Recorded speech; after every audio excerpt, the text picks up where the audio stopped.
So we're going to go ahead and get started. Thank you all for joining us. This is going to be a presentation over Lifeguard, a new life-saving overdose strategy.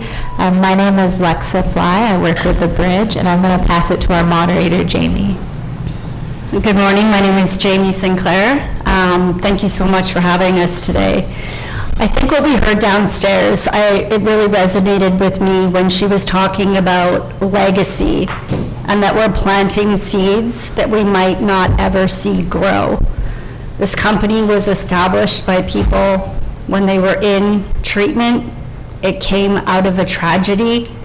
And being part of a team where I get to see people's lives saved every day, that's all part of this legacy of planting seeds that we might not get to see grow. I want to thank each and every one of you for the incredibly important work that you do. I have about 30 years of lived experience and 7 years on the other side. I've worked in this industry for years, and we know that oftentimes it takes us more than one time. It can take us many, many, many until it clicks for us. And so I believe we're worth saving. You know, this is a legacy that we're creating, and you just never know what kind of seeds can grow. So thank you so much, and I'm going to pass it over to Mr. Hardy to introduce himself. Looking for my dad here. Thank you so much, Jamie. My name is Jeff Hardy. I'm the CEO and founder of Lifeguard, and I'm going to get up and do a presentation in a few minutes, so I've got a lot more to say. But I think Lex is going to start off the presentation, and then we're going to move from that to myself, and then we're going to get into some Q&A, maybe even open up the floor for some questions. Yeah. Good morning. I just want to briefly talk about the Bridge as an organization. So the Bridge has many residential units across Bronx, Manhattan, and Brooklyn. We have a little over 1,500 units, including scattered site, shelter, transitional housing. My role with the Bridge Residential started in spring of 2021. I started the clinical risk management program, which was designed to support people who were high risk for suicide, violence, and medical risk, including risk for overdose. In spring of 2021, our agency started dispensing Narcan and fentanyl test strips to staff and residents in hopes that we would reduce fatal and non-fatal overdoses on site. In 2023, we were able to hire our first harm reduction coordinator, Lazarus Jackson. He's been absolutely amazing. And most recently, we've started working and collaborating with LifeguardLite, which is what we're here to discuss today. In November of 2023 is when we started discussions on what implementation would look like, and we actually just installed 120-something devices as of yesterday into 2 of our programs. And so we're here to talk more about what that looks like, what the device is like, and how this could fit into your organization, because we really do believe that it could be something really great. Awesome. Thank you. Yeah. Jeff, would you like to get up? If you don't mind, I'm going to stand up, so I don't really need the microphone.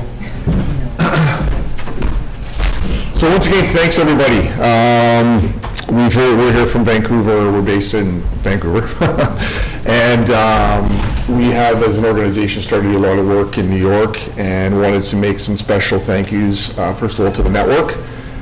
We've been doing a lot of calls and a lot of Zoom calls, a lot of team calls with the network, who have been so kind to introduce us to so many different organizations, including the Bridge. And we would like to make a really special thank you to the Bridge for a couple of reasons. Number one, they're supporting us with our products. Number two, my team was telling me they were doing installs over the last couple of days, and one of the things that makes this program extremely successful is management involvement. So when management takes on the project and it comes from top down, meaning that it's supported by all levels of I don't want to say government because it's not government, but all levels of staff, right from the highest to the lowest. When that happens and it's embraced as an organization, the LifeguardLite program becomes successful almost immediately. And I can tell you that one of the neat stats and important stats, we've saved 4 lives in 40 hours.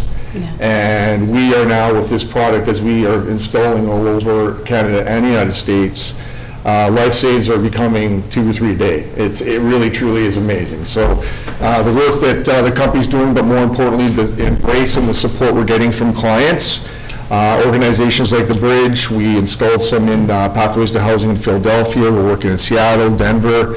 So all of you guys for listening to us and looking at the stats and taking somewhat of a chance in terms of this new technology, we appreciate it. And the lives saved show that it does work. So today we are going to talk about LifeguardLite and the technology that, what does that mean to you guys? How does it work? A lot of you have already come to our booth, and we've done, I think, almost 100 demos, so that's some exciting things. But what I want to do first, I'm going to give you a little background. How did Lifeguard get started? And Jamie had mentioned that it did get started, people with lived experience. So I suffered from, or I did, from an alcohol addiction for 35 years, and I had decided for about the 6th time to go to treatment. Hopefully that was going to work. But that time and the last time, which was 7 years ago, as many people have an addiction, my world just crumbled. So, sorry, I get a little choked up there, but so I lost my business, I lost my family, house, the whole thing. So I went to treatment pretty much with nothing. I ended up with a bag and a pillow, and my wife, who's in the audience, is part of our company, and she had enough, and out I went. So I ended up in treatment. I was there for 2 years, and about a year and a bit into program, I met a young gentleman who was 27, so about half my age, and we bonded. He lost his daughter, had to give her up for adoption because of his addiction. Excuse me. My daughter wasn't talking to me, and it always chokes me up, so give me a second here. And my life had come to the complete end. So in treatment I was, and my friend had passed away from a fentanyl overdose after about 7 months being sober. So I always kind of chuckle because I really, I'm not technical, even though I CEO a tech company. We have a great team, and but it kind of plays into the whole miracle of how this company got started. What I could see is I can envision pictures, and I can see using technology like a cell phone, and how could we bring help to people, especially people who are using and using alone. And funny enough, the first name of our company was Don't Die, and the logo was the skull and crossbones, because the preliminary and primary focus of this application was just to bring emergency services or people that were around to people that were overdosing and predominantly alone. So throughout about 6 months in my little room at treatment, pencil crayons and napkins, I started to draw out what I thought would be screens that would work within an application where we might be able to, again, bring people to people who need help. So I got the diagrams all laid out, and I decided I was going to call some developers, and I called 3 in Vancouver. One got back to me, and he quoted me $50,000 to build it. And as I said, I was in treatment, so I was fighting for quarters here. $50,000 was a little bit out of my reach. So what did I do? I called my mom, and I said, Mom, I want to do this project, and I need some money to get started. And she says, well, I'll give you 500. So I called back, and I said to who became my friend, and I said, Scotty, I got a number for it. It's less a couple zeros, but it's a scale of a 5. So, and I told him, and you know what, again, another miracle. We got started, we built out a prototype. That prototype we were able to get to government locally in British Columbia. And actually, just so I don't take up too much time, but if you roll forward about a year, we did get to present at the White House. So that was really cool. We were pretty impressed with how that worked. Security was crazy, but you know, what else would you expect there? But you know what? We weren't really able to push Lifeguard forward too far at that time in that audience. But we did get a lot of people who had heard about it now, who understood it a little bit better. And it was our job to go back and start to get data and stats that would support this technology, and that we did. So I want to, first of all, if we go to the next slide, Jamie, We're going to look at this slide, we're going to play a video, and then we're going to go right into our Q&A. So this is the Lifeguard system and platform. All of these different devices hook into a control panel, and that control panel is where alerts are actually received. And what you'll see is there is, again, we're going to look at the video, you'll see it a bit more live, but when there's an alert, a bedroom will come up, or a room number will come up, which will show where that alert came from. And it's the job of staff first to respond. Staff can also get that alert onto a cell phone. So if you're not at the desk or you're walking around, yes, the alert will go there. It would automatically populate onto a cell phone and will automatically send a call to emergency services. They will respond based on a predetermined address, and the first thing they'll do is make a call back. Do you guys need us? If so, they'll respond and you'll actually have an ambulance on site. So the reason that we're showing three different pieces there, I just want to let you guys know that the LifeguardLite device, which you'll see at our booth right now, is the one that's actually in each room, and a client would use it to prevent overdose, or the overdose timer, which we're going to see. It also had two other features. It will look for and will monitor room temperature.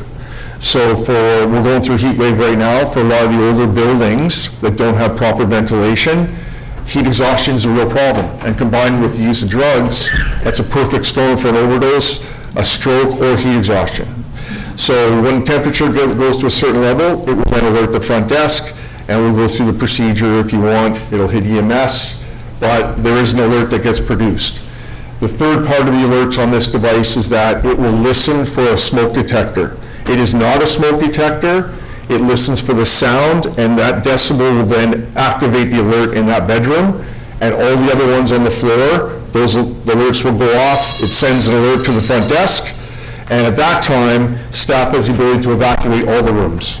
So they can send an actual alert back into the rooms to let people know it's danger. There's some reason they got to evacuate, and they'll get that notification. The two devices on the bottom, the white sensor on the left is actually for a bathroom solution, and is also part of our fall detection in our seniors care product. The wearable product, we've got two different applications right now. One is for seniors. So it does do fall detection, it'll register different algorithms, and of course it has the opioid timer built into the watch. Very cool application we're working with right now at BC Women's Hospital for women who are in addiction pre and postnatal care. So we are working with the wearable technology where women are actually on the natal floor, where women who are in addiction are leaving or coming back. The wearable is to be with them at all times. So if they do leave, they could be found. If they need help, there's discussions both ways on the device, so we can have dual communication. So it gives a sense of safety, if you will, to women who are still in addiction and are dealing with pregnancy. So it's a pilot we've got going right now. It's been extremely successful, and looking forward to expanding that one out a little bit more. So what we're going to do is we're going to play a video. This is how LifeguardLite operates. It's got all the features and functionality in it, and hopefully you guys will have some questions when we go to our Q&A. Lifeguard is proud to present LifeguardLite, a device designed for social housing. It operates on cellular technology and has an array of features. First of all, the use-alone timer. A resident will start the timer before they use substances, and they can extend the timer up to 6 minutes to give themselves extra time. Once they are done using, they can press the I'm OK button to turn off the device. If the timer is not stopped, the alarm will sound to rouse the resident. If they do not stop the alarm, an alert will be sent to the staff's tablet. Staff will respond to the alert. The card indicates the room number and priority. In addition to getting the alert on the tablet, EMS can be alerted, and staff can also receive a text message. The device also has a built-in temperature monitor that reports the average temperature in residents' rooms every 15 minutes. In the event of the room overheating, staff is notified to check on the resident. We also provide a monthly report to help determine which rooms are too hot or too cold. The device has a built-in smoke detector sensor that monitors the sound of smoke detectors going off nearby. It can send an alert to the tablet, notifying staff to respond. Finally, in the event of an emergency, the staff can send an evacuation alert from the tablet to all devices in the building. A different alarm will sound. That will assist staff to evacuate the residents. 24-hour monitoring. LifeguardLite is available for residents to use 24 hours a day, even if your building does not have staff available. In the event of an emergency, the EMS will be alerted and will respond with or without staff present. No emergency will be missed. Real-time data dashboard. You can access important data in real time from our customized data dashboard. It shows info about how devices are being used in your buildings, how many alerts, temperature data, and much more. Drug alerts. The residents can have the most up-to-date information on toxic drug supply. This information is provided by residents, public reporting, and by paramedics when responding to multiple calls in a given area. Details from these sources are sent to Lifeguard, where we push to all Lifeguard tablets in the same area. Staff then also have the ability to share this information. Device monitoring. Finally, on the tablet, you can monitor the status of a LifeguardLite device and receive notifications if a device is offline or has been unmounted from the wall. Staff can stay informed of the status of all devices and resolve any issues. If they are unable to resolve, contact our support team 24/7 for assistance. Integrations. The LifeguardLite system integrates with other products offered by Lifeguard Digital Health, including the LifeguardLite safety sensor built for monitoring bathrooms, and the LifeguardLite wearable device built for monitoring a person's vital signs. You will receive alerts from these sensors on the Lifeguard tablet. This will give more accurate emergency detection and reduce false alarms.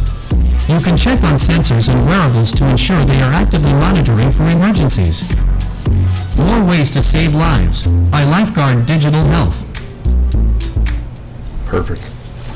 So thanks, everybody. We're going to get into some questions and answers, and I think Jamie's got some important questions that she's going to ask us.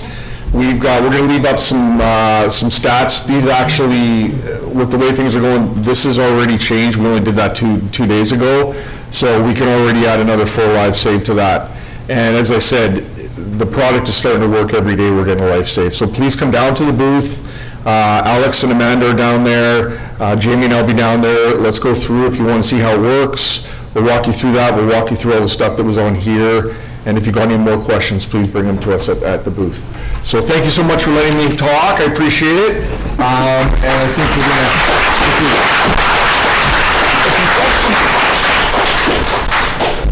to... Okay. Alrighty, so I think the first thing that we'd like to discuss is how do you feel technology is playing a role in supportive housing communities? Go ahead. Know more about this than I do.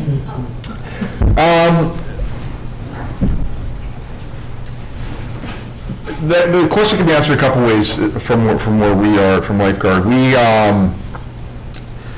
as I mentioned before in treatment, the idea was, of course, is to be able to use a tool that can bring people to other people when they're in trouble. So one of the things that we mentioned is that this device, technology driven, does many things. It'll connect you to, obviously, to help. It gives people a sense of comfort. It gives people a sense of protection and feeling more safe. But, you know, a lot of the things that had been happening, or the different types of treatments, or the different types of things that people were doing in supportive housing to help people, obviously were being challenged because the overdose rates just continue to climb. So I think that, again, technology plays such a role in so many different things that we do. I think thinking out of the box in the space that we all work in had to be done. And I think technology was the first thing that people started to look at. And, you know, there's a lot of different products that are coming out, technology driven, and it works. I mean, it's one of those things that it plays such an important role, and it gives us so many different options that we can give to people. So for us, obviously, we continue to develop our technology, and we're not going backwards. So as far as, from what I say, I think technology is instrumental going forward for different solutions and better solutions. I would say, you know, I'm I'm not incredibly familiar with all the different types of technology that is out there that can support supportive housing. I will say that I think with technology we face a lot of barriers, such as financial barriers, or how can the people that we support who may already have limited resources get access to the technology. And, you know, for example, there's devices that older adults can use for when they fall and they can press the button, but for that you need a certain insurance and you need to be able to maintain that device. And I think with a device like the LifeguardLite, it decreases all those barriers that we would worry about with technology. And I think for the supportive housing spaces is what we need. How can we be sure to honor the harm reduction principles, which is knowing the realities of the people that we support and getting resources to them. Absolutely. Let's talk about the other ways these devices can be used other than just for people who use substances. What are the other features or benefits to having them? Are you ready to answer that yet? Being a customer for 3 days? There you go, I pitched it, yeah. All of that. Maybe if you talk about how I pitched it. Yeah. So that was actually, I know it's, we'll be talking more about like what were staff asking us as we were implementing, and this was one of the first questions we got, is what are the alternative uses of the device? Because even for tenants who are using, they may not be comfortable talking to us about their use or saying, yeah, I'll use that device because I'm currently using XYZ. So we wanted to see how can we promote the device so that it's not only associated with substance use, although that's one of the main reasons for it. So one thing that we talked about was medical crises, right? We support people who have really high needs as far as medical crises. And so for some of our residents who aren't actively using or may have never used, but they are experiencing falls, we were able to put the device in an area where they've had multiple falls before, closer to the ground. Mm-hmm. Or maybe we know that the bathroom area is a big fall risk, right? So we can put this device outside the tub. And we also have talked about the device for things like panic attacks, mm-hmm. right? So our tenants, of course, they want our support, but I'm sure anybody can speak to the fact that you probably want to figure out how to manage your symptoms independently and then bring people to support if that doesn't work. And I think that's a way that you can use this device, and we've talked to our tenants about this. Okay, if you start having some early warning signs that you're about to have a panic attack, you can press the timer on the device and bump it up to 6 minutes. After the 6 minutes is over, if you're still not doing well, somebody's going to come check on you. We've talked about the device. We support people who engage in non-suicidal self-injurious behavior, so things like cutting. And if they're having an impulse, they can press this button, and while they try to manage that impulse and try to maintain their sense of safety, they also know that somebody's going to come check on them if, God forbid, something bad does happen.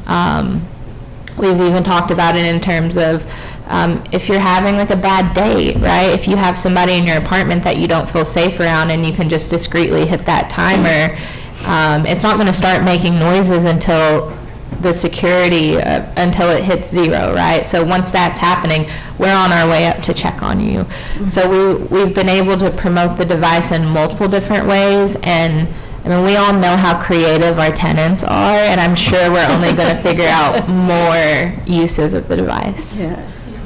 Awesome, thank you. One of the features that the device and the platform has is that we talked a little bit about drug alerts, and we have another product that is a true application or an app that you can download from the App Store or Google Play. And we do these semi-annual reach out to our clients and do a survey and get back answers of what do you like the most, what don't you like. And the thing that we consistently get back is the drug alerts.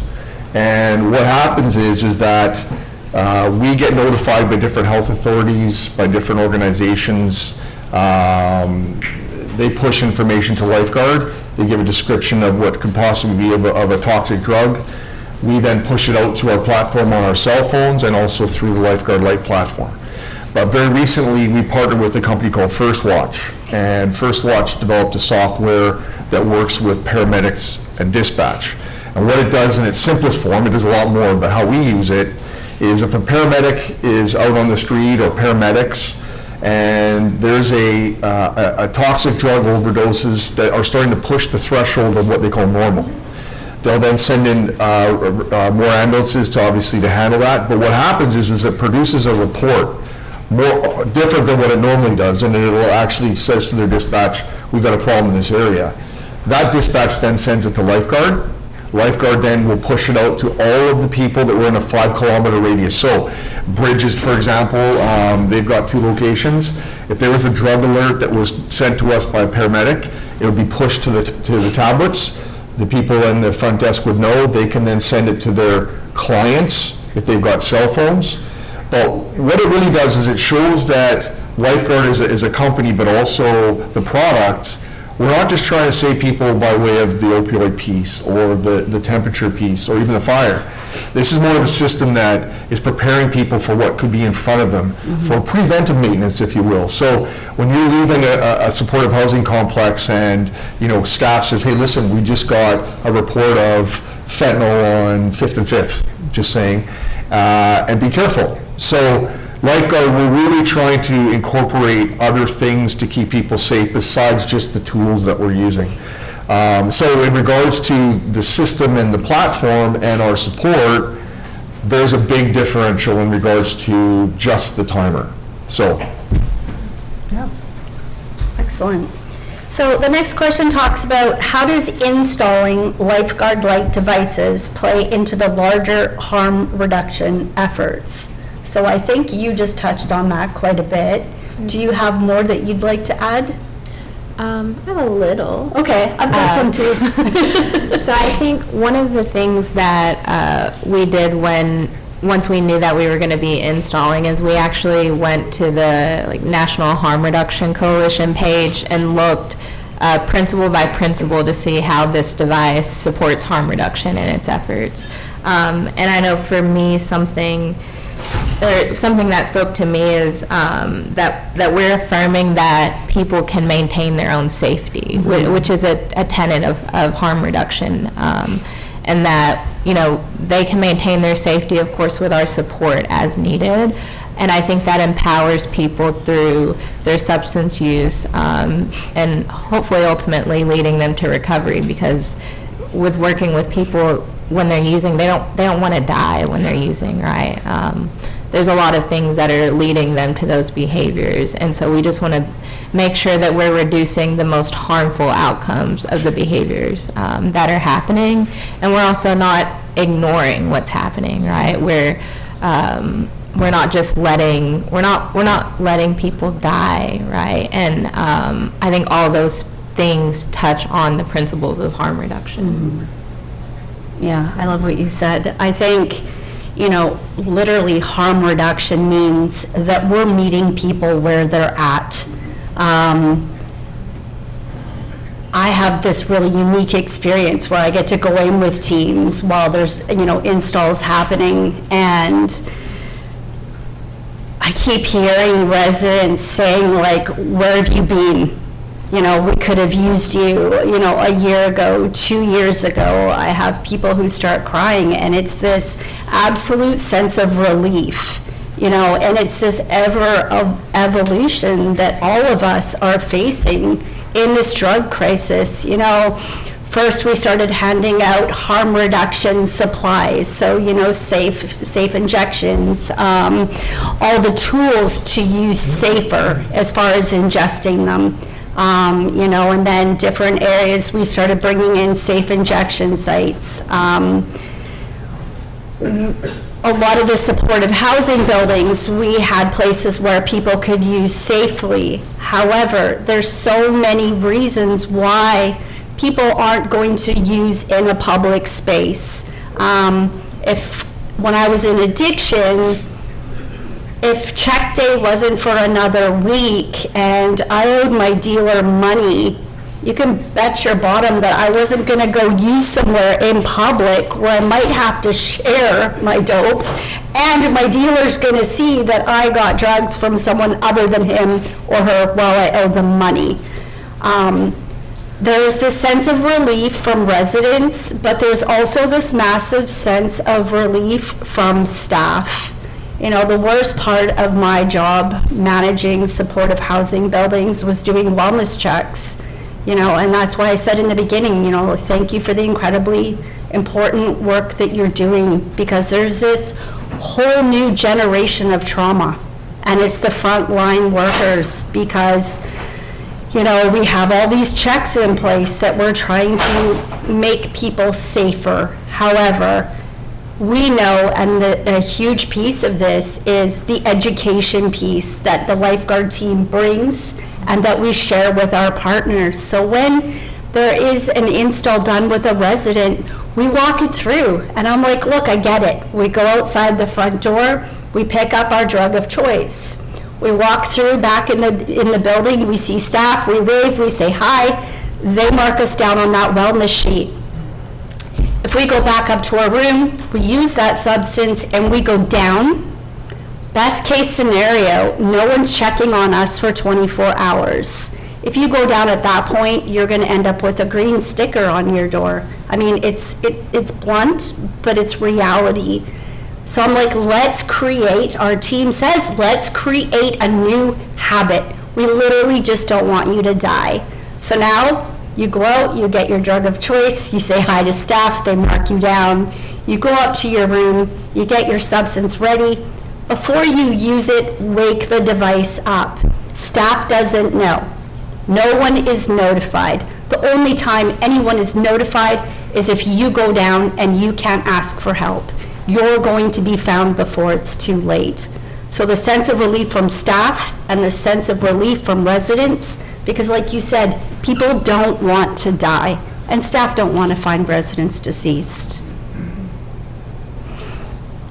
Can I add something? Yeah, absolutely.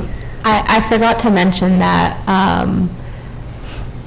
I think one of our concerns, well, really back in 2021, when we started introducing more harm reduction tools into the residential department, my concern would be, well, how would staff react to this, right? Yeah. What kind of pushback are we going to get? I don't want staff to feel like we're promoting substance use, right? Rather than recognizing what's already happening within our building. And I think that our staff saw how successful it was with introducing just a little bit of harm reduction, right? Allowing tenants free access to Narcan and test strips. Between 2022 and 2023, we reduced on-site overdoses by 60%. And we reduced our fatal overdoses by about the same percentage. So this is an effort to further our harm reduction culture and to make sure our tenants feel safe when they're with us. Awesome. So do you want to talk a little bit about what it looked like working with Lifeguard to get everybody prepared prior to the team showing up in New York to do the install? Yeah. I mean, I think my biggest concern is that I didn't want this to feel like a device that showed up one day in our building, right? I think we've all had in our residence a TV that was broken at some point, and then we wake up the next day and then the TV is replaced in the community room. And I didn't want it to feel like that. I really wanted it to feel like a process that everybody was engaged in and involved in. And it was I was met with that with Lifeguard as well. So we began our initial talks, as I mentioned earlier, in November of 2023. And then by January, we're signing our formal agreements. And then in, I think, February or March, Lifeguard suggested that we put together a steering committee.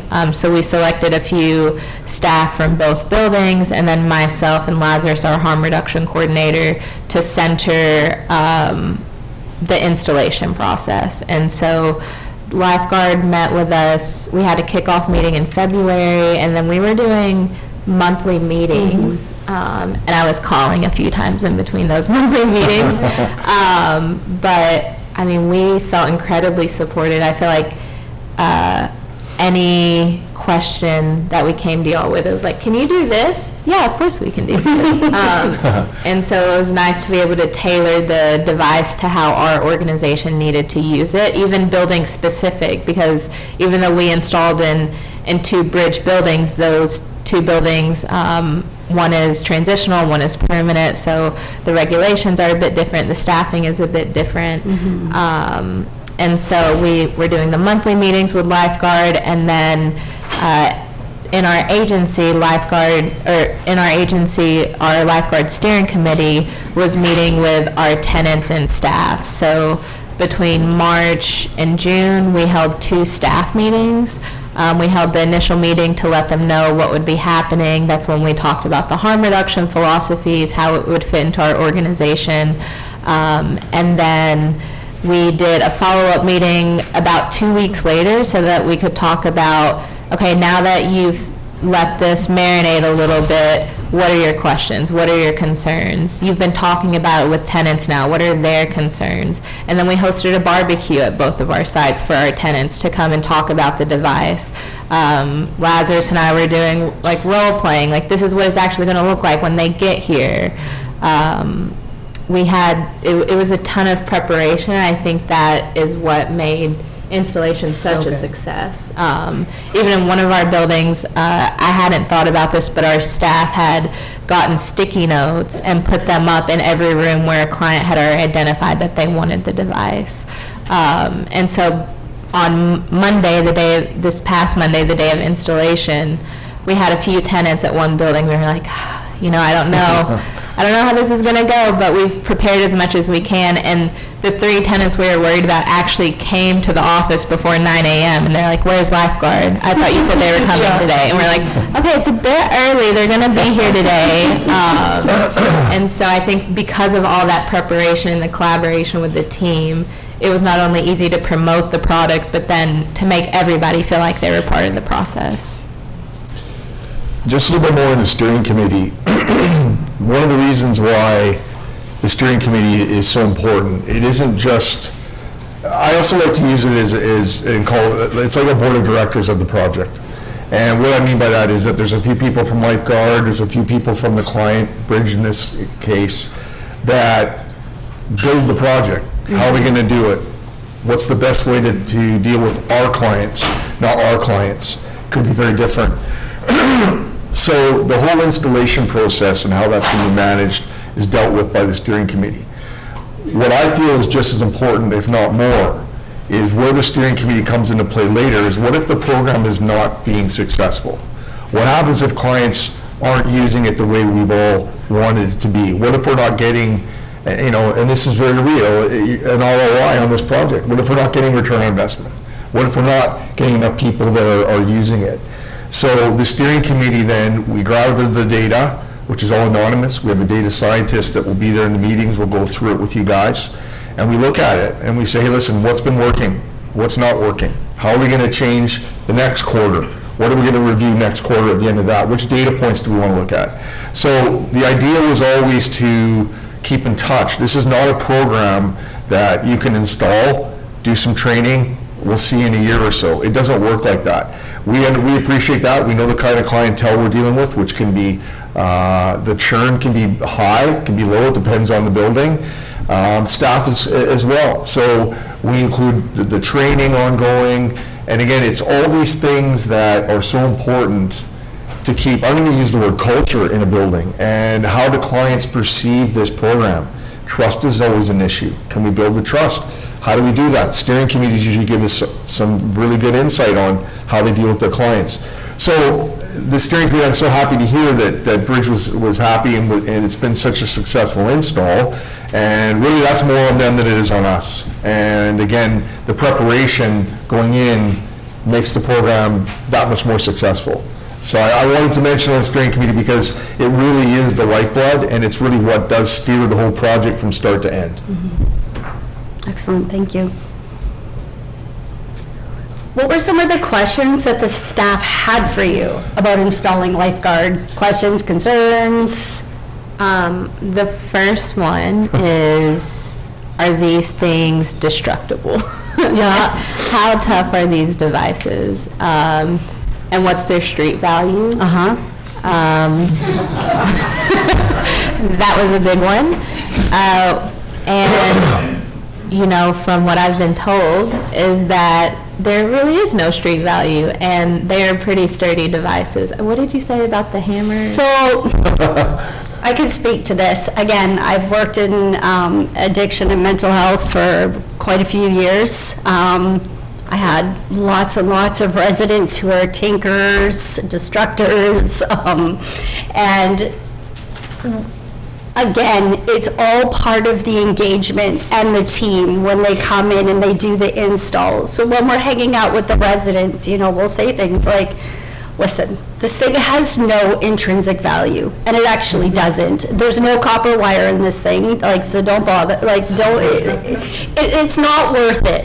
There's a SIM card in there. However, if you take it out and you try and put it in your phone or a tablet or something else, it's not going to work. The minute this thing is taken off the wall, it actually sends like a passive alert to the tablet. So we disable it immediately. So like if you unplug it and take it somewhere else, you've got this like plastic box. It's made of medical grade plastic. If someone holds a torch to it, well, we're going to know because it's going to get too hot and it's going to send an alert to the front desk.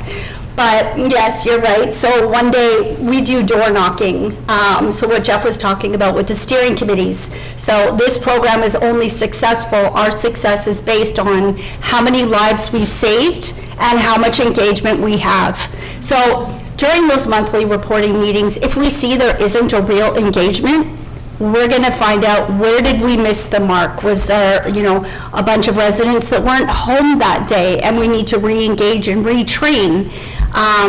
So we were doing door knocking one day. I was going with a team and helping train, and we knew that one of the residents had cut the wire. But we knew it happened. So we got to the door, we were knocking. Her partner was there and he was having an exceptionally bad day.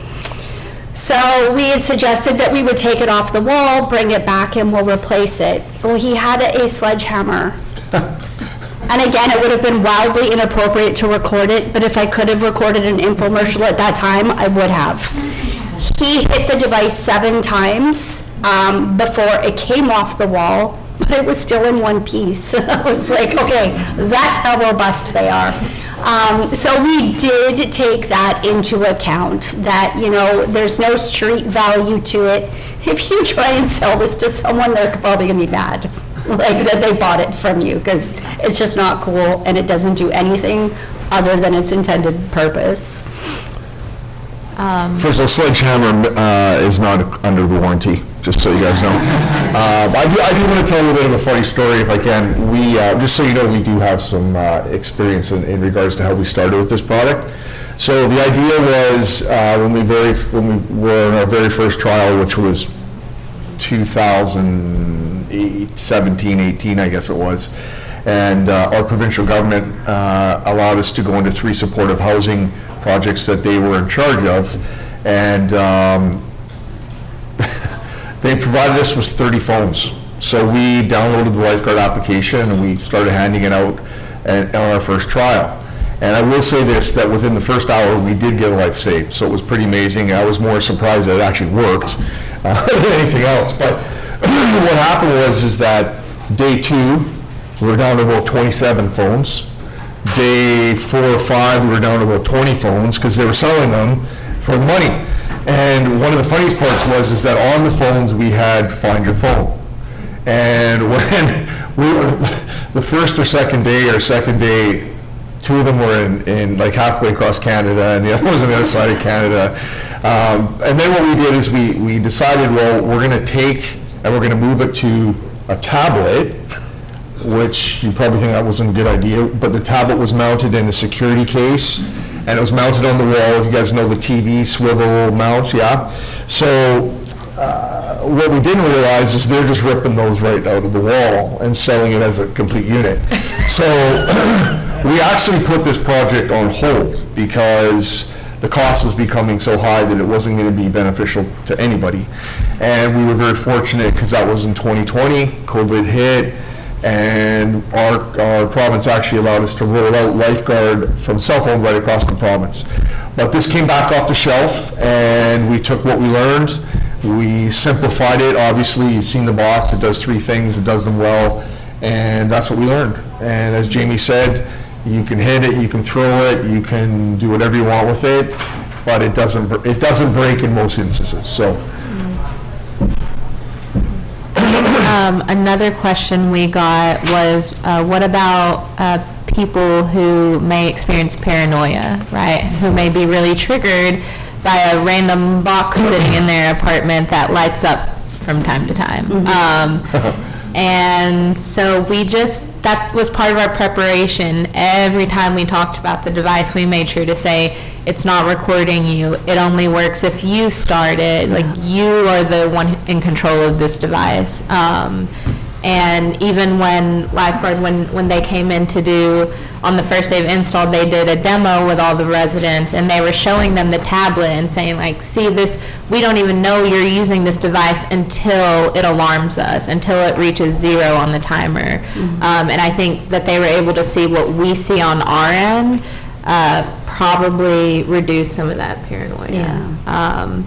And then another question that we had gotten at one of our buildings was, how are we going to work with our security staff who aren't bridge staff, right? How do we involve them into our workflow? Because at one of the buildings where we installed that has security staff, overnight we're just security, and sometimes there wouldn't be bridge staff. And we thought about it a lot of different ways, but ultimately what we did is we invited the leadership of the security company to come on Monday, the first day of our install, and sit through a demo with the Lifeguard team. So this is a security team who a few years ago had been instructing security staff, if you see an overdose happening, we can't get involved with that, we just have to call EMS. After they watched the demo, met with the Lifeguard staff and our bridge staff, they were like, okay, we feel comfortable with our security guards going into the apartments and doing a check, whereas before that wasn't something they were comfortable with. And then a lot of questions we got, and I think this maybe was new for y'all, was Spanish-speaking materials, and that was an easy fix. Yeah. And then the biggest concern for our Bronx building was, well, what happens if the 911 system is overloaded, if this device automatically notifies EMS? We were thinking at one point that we would have to have the feature that automatically calls 911 on overnight to cover that security shift if they weren't going to go in. And as some of us may know, if the system is overloaded, it can go to voicemail and they may not call you back. So what would we do in that circumstance? And I don't know if you want to speak more. You know, first of all, we do get the question about the concern about overloading 911. So how does Lifeguard, we have very special relationships with the paramedics across Canada and the United States. There are 2 main associations that we sponsor and are part of, which is the Paramedic Chiefs of America and the Paramedic Chiefs of Canada. So when we approach EMS, and New York is a complex one, I can be honest with you. So, but when we did, we're working right now with Norwell and some of the other bigger carriers, and they are extremely receptive to how Lifeguard is connected to the 911 system. We actually have our own phone line, so when an alert goes to 911 or to EMS, it is recognized as a Lifeguard call. We don't normally get put on hold. We get response just as if it was cardiac arrest, so it's top tier. And we have yet to have that problem or concern. As a matter of fact, the paramedics are happier that they're getting notified and understand what they're going to see and what they're going into, as opposed to having it as a surprise, or like Jamie had said, like staff, when you're going on a safety check. So we are very lucky and fortunate with this program that we have this uptake and support from our paramedics across the United States and Canada, so that we don't have to be, I don't want to say burdened, but we don't fall under the same challenges that a public call might have. So again, it's very special. It's set up for Lifeguard, and the clients and staff, they get the benefit of that. So that's how we get around that challenge. I think we've already spoken to this, but we can delve in a little deeper if you want. But how can Lifeguard devices help with anxiety for staff? I mean, we are 3 days in. I would say, speaking more to our preparation for installation, it's that our staff aren't walking and being blindsided when they go into a room, right? The hope is that as tenants engage with the device, that when alert goes off, we know what we're stepping into. We can grab the Narcan kit, we can make sure we have the cell phone in our pocket, and really be prepared for an emergency, rather than just stumbling into an incident. And so I think personally, like, that's something that would give me less anxiety, right? The more I know about something, the better I feel about it. And that's not how everybody leads their lives, but I think most of us like that sort of comfort. Yeah, I'm sure you all have gotten a lot of responses post-install. So I think, working with a lot of the staff, and again, I was one of the staff for a long time,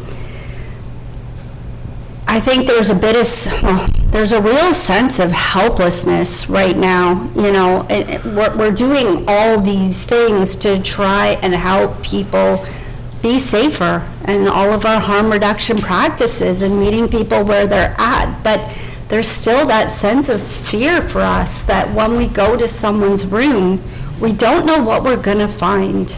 And so there's this deep sense of empowerment for staff that now, they're so engaged that, they're talking to residents like, hey, and we're excited when we go to someone's room and we got there in time. So there's a sense of empowerment. There's a sense of empowerment for the residents and the staff. It's like we have been given a tool that can help give us some power back. It can give the residents power back, and it's giving the staff some power back, that we get to respond on time instead of too late.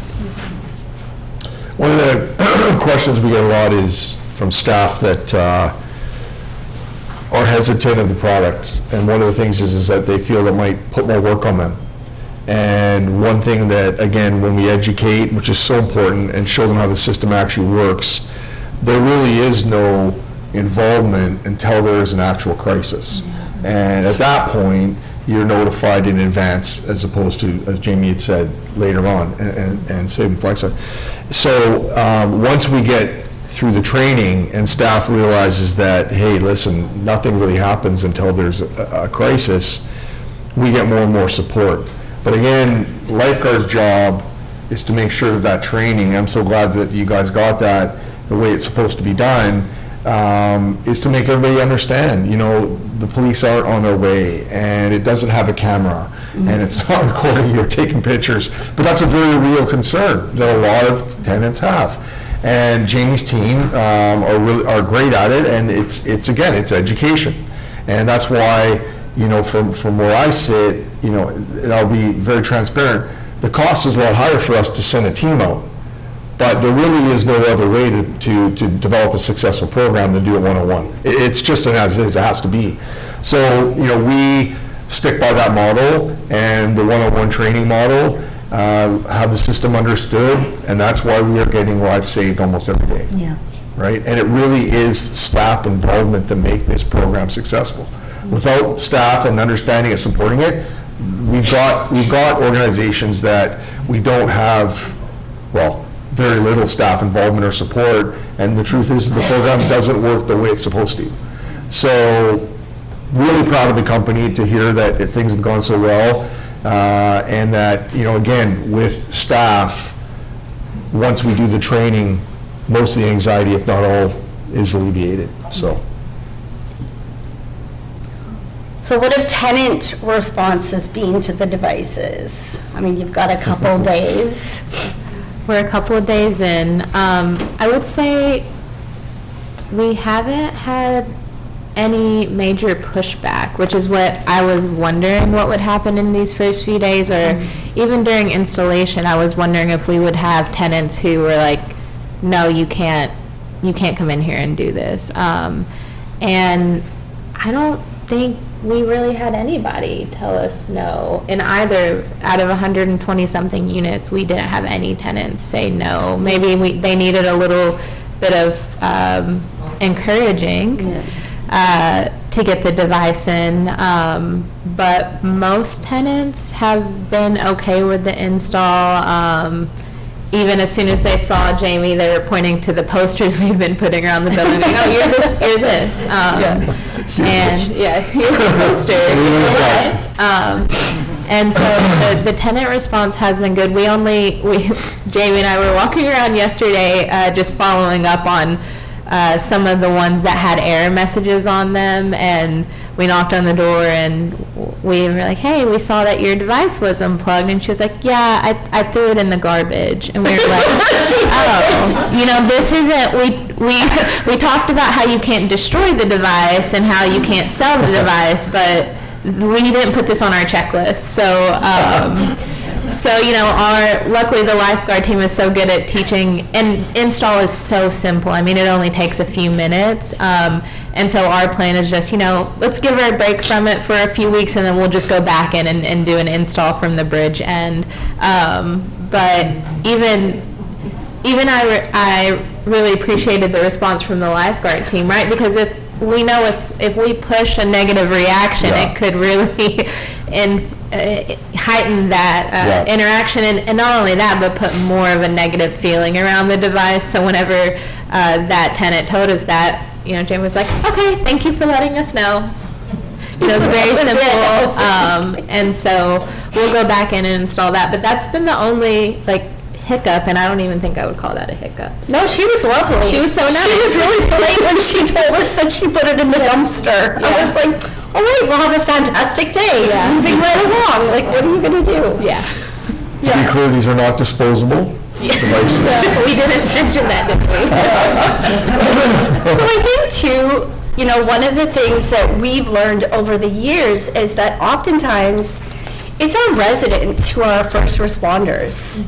Somebody goes down and it's a resident who's next door or walking down the hall that has the naloxone. So residents actually really love that these devices, the last 10 seconds, it starts to beep. Now, the intended purpose of that is to wake the individual up. But if that timer runs out and it keeps beeping, the residents in the rooms adjacent to them can also hear it. And so they actually have a sense of relief as well, because they're like, oh my gosh, I heard my neighbor, their device was beeping, I got in there and staff came up right away. One of the other really cool things we're seeing is oftentimes there can be some butting of heads between staff and residents. Sometimes there's a breakdown in trust and engagement, and staff don't care or what have you. You get these devices in there and staff are responding right away, and those bonds are being rebuilt. That trust is being rebuilt. Residents are seeing oh wow, okay, you know what? They actually came to my room. They came to check on me. So overall, the sense has been relief. Well, it was also relief she felt that she put it in the garbage. So, yeah, it's been good. It's been really positive. Good. So that's it for the questions that we have. We would love to welcome anyone in the audience to come up and ask questions, give feedback. Yes, Miss Sharon. Hello, everyone. I am a director at the Bridge, and I feel quite blessed that my facility was chosen for, my facility was chosen for installation.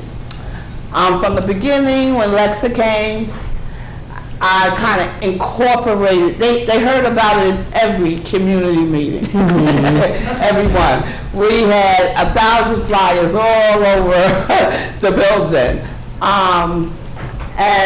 When I was talking with my staff, I informed them that when you're doing home visits, monthly home visits, that's part of the discussion. I right away said some residents may get offended Yeah. if we just mention substances. Even if they are using substances, how dare you imply that I am, you know? So, you know, again, I leaned into mental health, or even, you know, you're having a bad day, you're feeling lonely, you're feeling alone. Use it, reach out to us. My facility is very much engaged with our resident POP, you know. We do a lot of wellness checks, and, you know, we've been fortunate to save 2 lives because of the kind of checks that we do in our facility. And I think another benefit which cracked the door for us for Lifeguard was when we were getting the fentanyl strips and the Narcan, because we were having those discussions about harm reduction, about no judgment, you know, that we're here to support you, not judge you, you know, and our main focus is to keep you alive and keep you well, you know. So, like I said, when I walked in, let me go see my new bestie, Jay. You know, we had a very, very positive installation. My whole team was involved. I was involved, but they were more involved than me because I still had work to do. You know, but it was wonderful. You know, it just so happened that Tuesday we had a Juneteenth cookout, and then afterwards we hung out, you know, some more, you know, and the clients talked about it, and Jamie, she was there, Lexa was there, and we just had a great time, and they are really receptive. Out of 60, it took 3 days to install them all, you know, and when at first I was like, this is not possible. It's not, you know, it's not going to, they're not going to do all the apartments in that little amount of time, which they did. I was very pleased. I know I feel like I was beating them in the head with the information, but it paid off, you know, because my residents were so open, you know, they were so open to it and understood that this is for us. And that's how they took it, and that's how we presented it. Perfect. Thank you. Thank you. Good morning, Jamie, Jeff, Lexa. Good morning. I had a few points I kind of wanted to add, and I had a question as well for Jamie. So one of the first points I wanted to add was the technology aspect in supportive housing, as most supportive housing are becoming more technology savvy. Integrating it into the system because of the simplicity of the devices. It's just adding a tablet as far as staff to wherever their front desk may be. So it's not intrusive in the tenant's apartment, and it's really barely noticeable, honestly. And even from the staff perspective, it's almost like an iPhone how you could give an iPhone to a child, and it's just very intuitively to use. The second point I wanted to add was, as far as staff, we have very super support from our upper management, and even on the front lines, we had plenty of conversations that translated to conversations like Lexa addressed with tenants, and a lot of times that, like going in, it was seamless to do the installations. So my question to you is this, because I know this device is ultimately going to save millions of lives. I know that for a fact. And my question to you is, for the people who may be in like a lower position in their company, or maybe a mid position, they may not feel comfortable going back to like their upper management. Maybe they don't have as supportive upper management as we do in different places. And the number one reason they would think not to say or bring it up would be financials. What would you say to people who are worried about the cost to benefit ratio?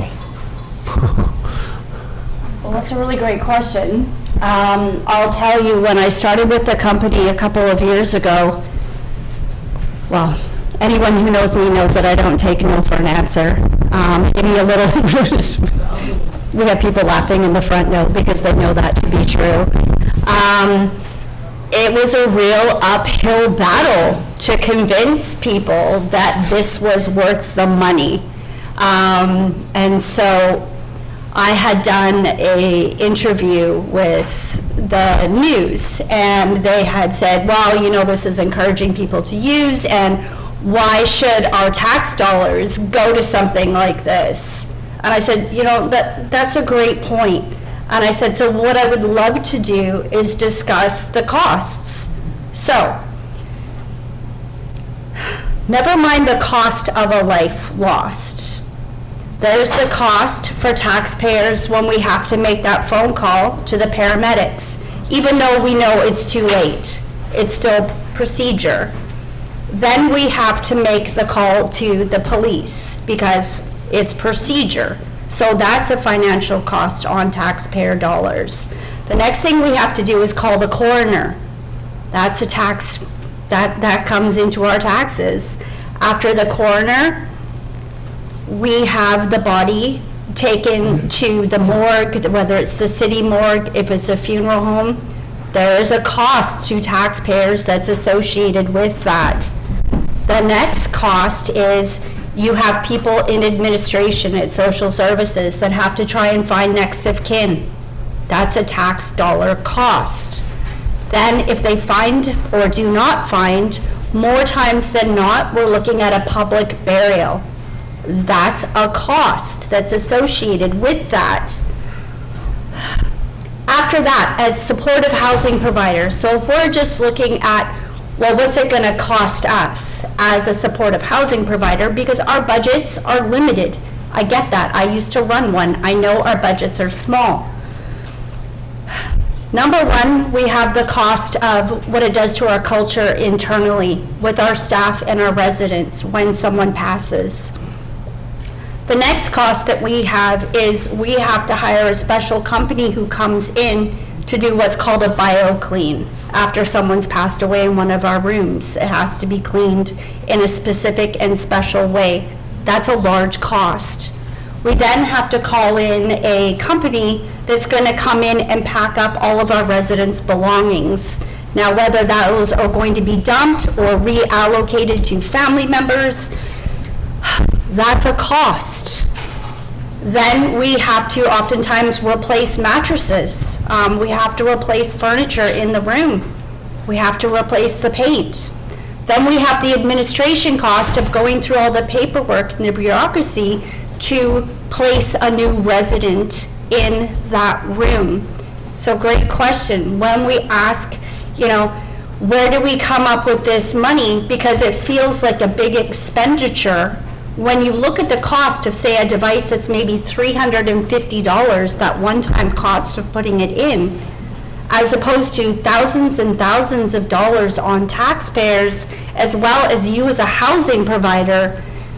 $350 to put a device in a room is far cheaper than the human cost of a life lost, plus all the other costs that are associated. Does that answer your question? Yeah. Awesome, thank you.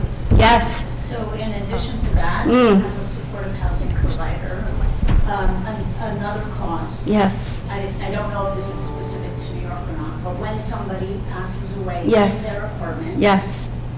once the body is removed, Mm-hmm. the apartment is sealed. Yes. Literally sealed, and you cannot go in it until either the family or the public administrator goes through all of the bureaucracy of getting their estate sorted out. And it can take months and months and months, up to a year even, to get the apartment unsealed.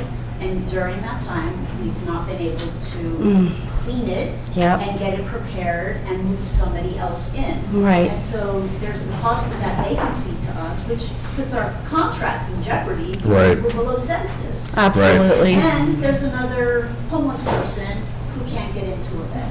Right. So that's just a. Good point. Yeah, that's a great point. Somebody at the back. Yeah. Hi, my name is Madeline Martinez.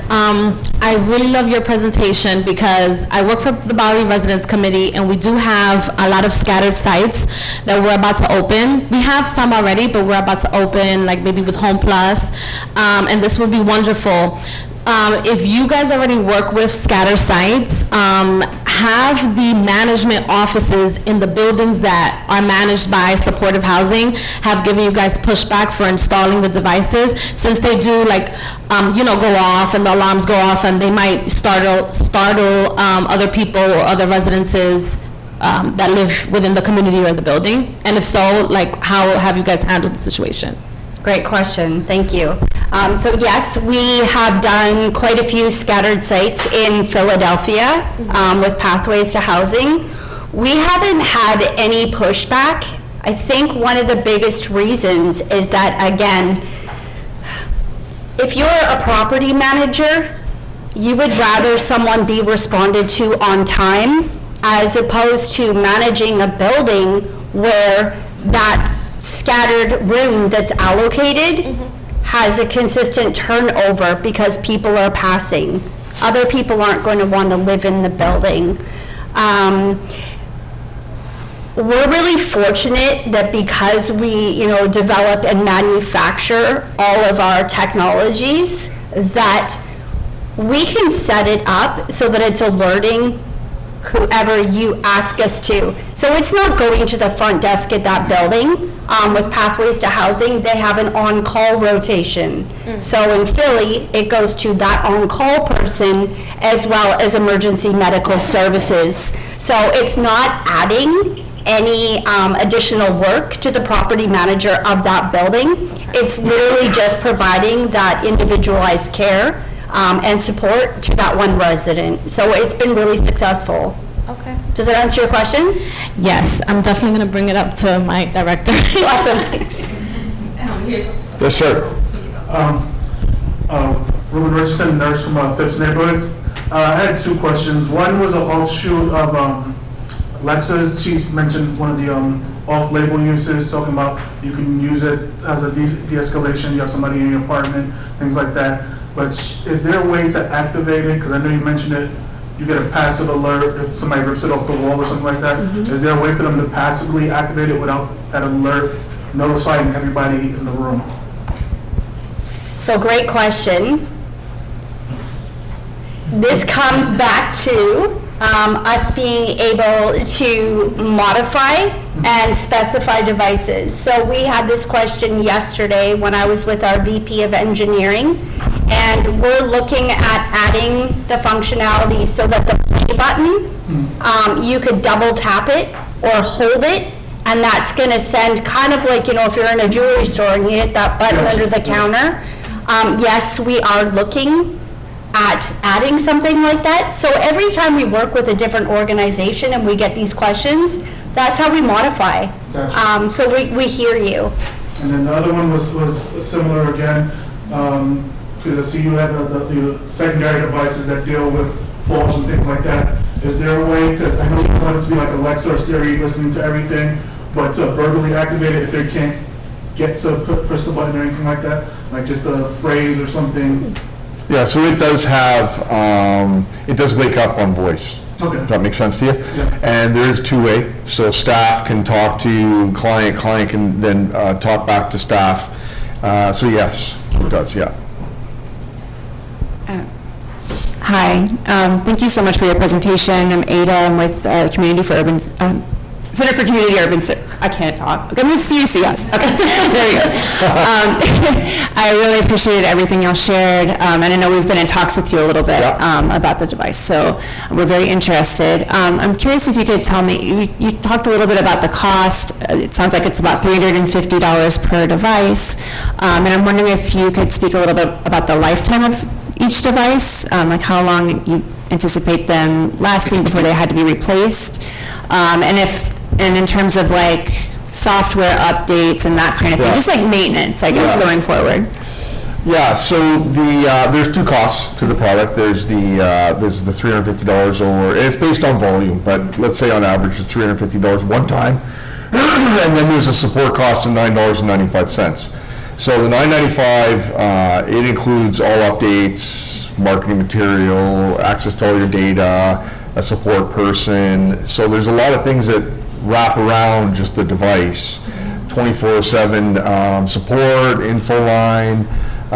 So in regards to how long does it last, you know, the product itself will last, it will outlast the technology that it's built on. So what we see happening is that updates will happen all the time based on the technology we have. There'll probably be major updates, and that would then spawn probably another product, another version of the product. But you're safe for 4 or 5 years on that product, right? As long as you're with the support costs, the product isn't going to be out of date for probably a good 5 years. Similar to cost questions, for individuals that may want to get that for themselves that are not in any agencies or supportive housing, are there like health insurance will cover the device, or is there talks to get health insurance to cover the cost? Yeah, so right now we are in the works of trying to get pays to cover some of the costs, if not all. One of the other parts is that with our other application, and us working with emergency services in New York, people have access to Lifeguard Connect from your Apple and Google store. So you can download it, you can get all these features as well as a bunch more. So the other product has a bunch of connections, so suicide line, crisis line, it'll connect you to MAC clinics, it'll connect you to HIV clinics, it'll connect you to safe needle injection sites. So multiple products for people that are in different circumstances, right? This particular product there was developed for those that can't afford a cell phone and live in supportive housing. The other product is for those that do have a cell phone. So we try to cover as many of the demographic, or many of those people that are overdosing, the 80-20 rule or the 20-80, we try to get our products in the hands of as many as we can. Yes, sir. Has the device been designed for easy use by people who are visually impaired? Have a combination of visual and hearing impairment? So, who's going to answer? I'll answer the visual. We've just reached out to our manufacturer, and we will be putting Braille on the buttons. Okay, so that will be coming out really soon in our next manufacturer's run. In regards to hearing, So it's loud.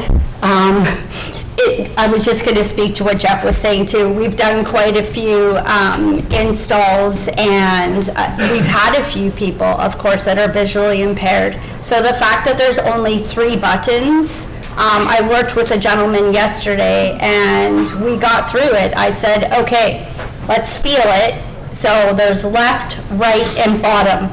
If you have an emergency, you press left once, you hear the beep, press left again, and you know it's counting down. The last 10 seconds, it beeps, so he knew. So we actually went through it 3 or 4 times so that he felt confident.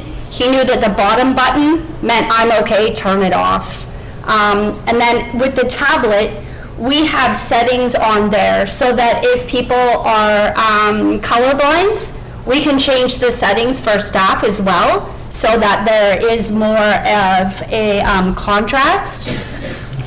The tablet, they can also change, so working in supportive housing buildings, we often have fire alarms going off, we have the phone ringing, we have we have so many noises happening that we wanted to make sure that the alarm that was going off on the tablet didn't become sort of mundane, so you can change it. Some people respond better to different sounds. You can't turn the volume off, however, you can change it. Does that answer your question? Awesome, okay. Anyone else? Yes? I'm from ACMH, it's very similar to the bridge. Nice. How did you decide which residences to choose? And also, was it mandated for all tenants, or did they have a choice like whether they wanted this? As far as choosing our buildings, so we implemented data tracking for overdoses into our award system in spring of 2022. And we reviewed our overdose data to see which of the buildings in the last 6 months had a lot of activity with overdoses. And I think we did so much prep about the device that we never had to get to that point of saying like, no, you have to have this in your apartment. We do too. We work with tenants in Miss Brown's building that you can't walk into their apartment with a cell phone. You know what I mean? Because that is listening and telling and all the things, and they didn't have paranoia specific to the device, but so we didn't have to reach that of really telling tenants they had to. If you did reach that point where they said like, I don't want, like we have people who won't sleep on like a mattress, they have like, they're very sensitive. So if you did reach a point where they said like, I refuse, like what would you have done? I mean, I think what we would have done, my approach would have been unplug it. Yeah. Leave it in here, it's already on your wall, but just unplug it. If it's not plugged in, then it's not doing anything. But yeah, we didn't reach that. I saw Miss Brown actually. Hi. Hey. I'm not in residential anymore. I'm not saying like it was a total honeymoon experience wherever you left. Right. However, we utilize motivational interviewing. We engage them constantly. We listened. We listened to comments of what their concerns were, and we were able to educate them and answer their questions, And again, home visits, we discussed it. Community meetings, we discussed it.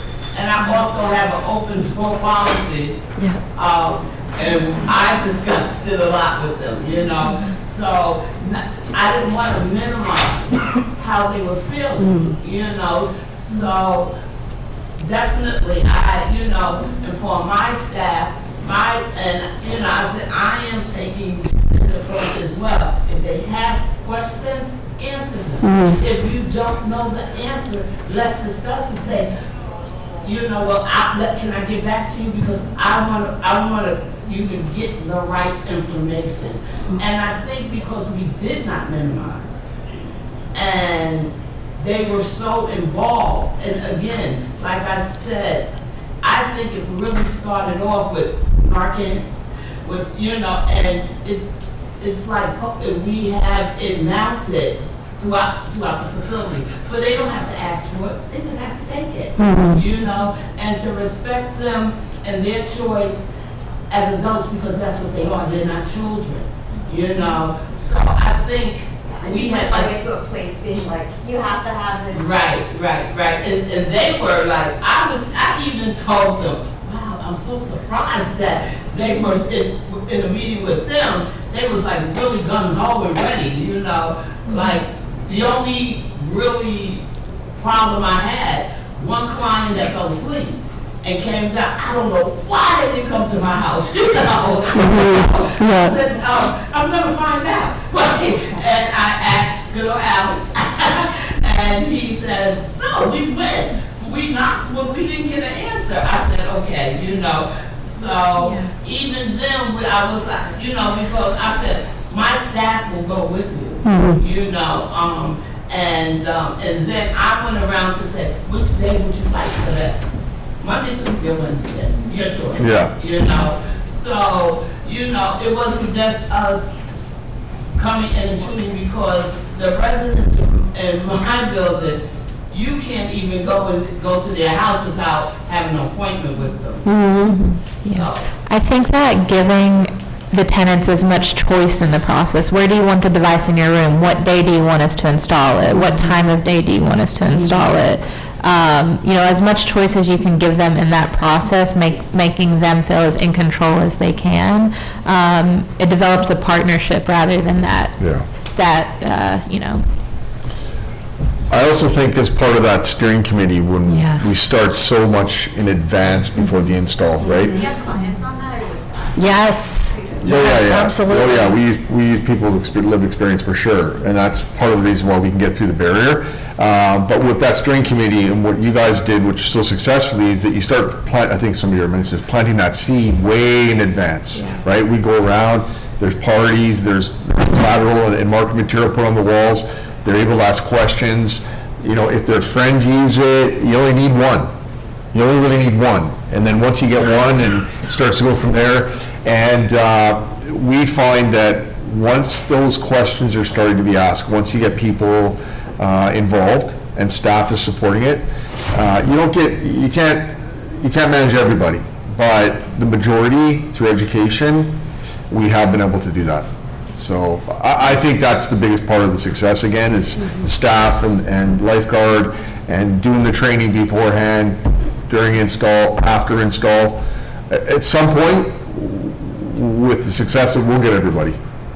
At the end of the day, if you have a resident that you know for their mental health, that installing this in their room is going to do more harm than good, then we work with you as a team to find alternative approaches. I had many residents in my building that I know, had I put that in their room, it would have been bad for them. So we do spend a lot of time, you know, and we have this trauma-informed approach, and this is what we do. Like, so we're really great with residents. However, sometimes it's just a no, and that's better for them. Yeah, sometimes that week is really that. Yeah, I get it. It can be like this. Yeah. But that's all part of it, right? Like it's like when somebody said to me one time, well, how many devices go missing? Well, the acceptable amount, whatever it is, because it's going to happen, right? It's not one of those things when they go missing, or the sledgehammer. That was a unique one. You know, when that happens, it just happens. It's part of what we do, and part of having to manage through those scenarios. Again, it's part of what we do. It's not odd for us to hear that or have to manage through it. So. And if you have a resident like that, we can put it in their room. It can be taken out and then put back in. So it's, you know, we can work with you. Any other final questions? Okay. Is there a cost to reinstalling the device?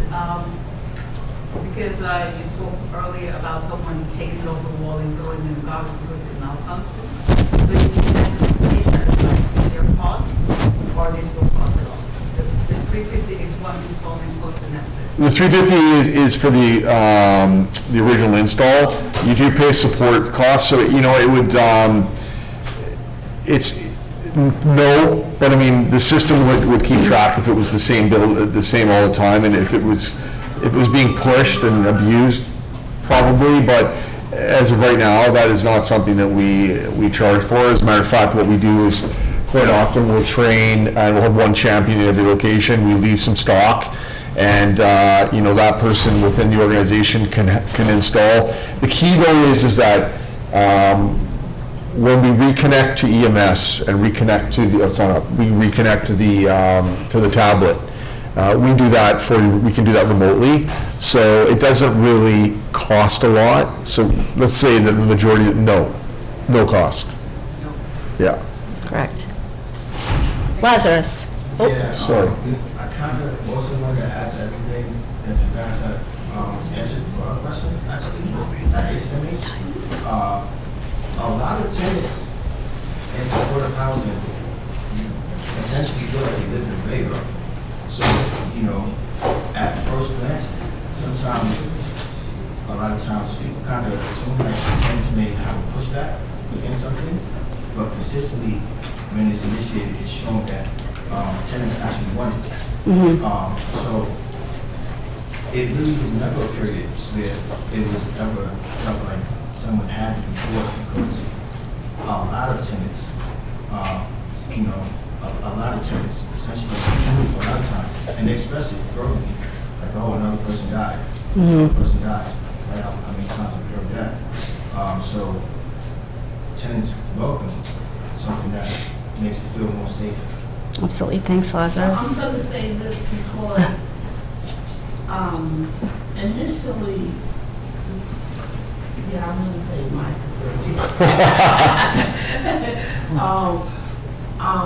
My residents were those who were aging in place.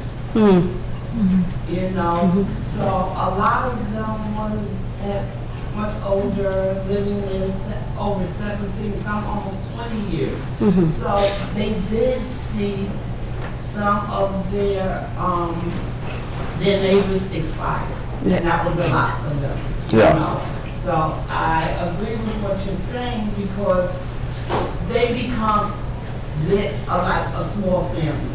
Of course. If you're around someone for 17 years, that's your family, So, again, kudos to this. Yeah. Thank you. So, thank you so much. That's we have time. a question. We want to hear from you, but if you have to leave, Really great. fast, I just have a question. So it's installed inside of the house, and you may have gone over this, forgive me. Wanted to know if I'm a participant and I'm really participating and I'm leaving to go use elsewhere. Is there anything portable that perhaps I could take with me to utilize in that moment? Or should I contact the staff and say, okay, well, I'm getting ready to, or something of the sort? Or would this only be for in the house? So this product is built specifically for the complex. Outside of that, we would encourage you to download our app. Okay? So again, I do want to say though, that in New York we'll have this product, the app, because it does have to become live by connecting to EMS. So we do have to have that support, which we do here. So that product right now, you can download it as a demo, okay, but give it a couple more months and it'll be live here in New York so that public can download it. So that'll give you the opioid timer, it'll give you all the connections we talked about, all the resources that you can get in the app. So that's two parts. You have your internal, which is the rooms, then you have the app is for your general public and walking around. So the other thing we can integrate is the watches, depending on the wearable, Right. depending on your organization. So we could set it up where each resident has a wearable, or the front desk has wearables. And so when they go to leave, like you just said, they can check in at the front desk, and they can essentially sign out a wearable, so that when they're in community, they still have access to medical care if they need it, and two-way communication with staff. Yeah. Yes, sir, Vlad. Yeah, just last question. All of the data that's Yeah. audited in this system, what's the level of privacy? My thought is like, 100%. if someone uses the device and they disable the alarm in time, like, that's still going to be recorded, but can you assure that the person, like, oh, that's going to be kept just Yeah. private, you know what I mean? So first of all, we don't get any, we only collect anonymized data. Okay, so In terms of privacy, we are HIPAA and or FIPA compliant. And again, we only get data that is, what's the word I'm looking for? Aggregate. I think that's the right word. Strips out the Yeah. and all that stuff. Yeah. Yeah. Thank you. Thank you. Thank you so much. Appreciate it. Thank you. Thanks, Howard.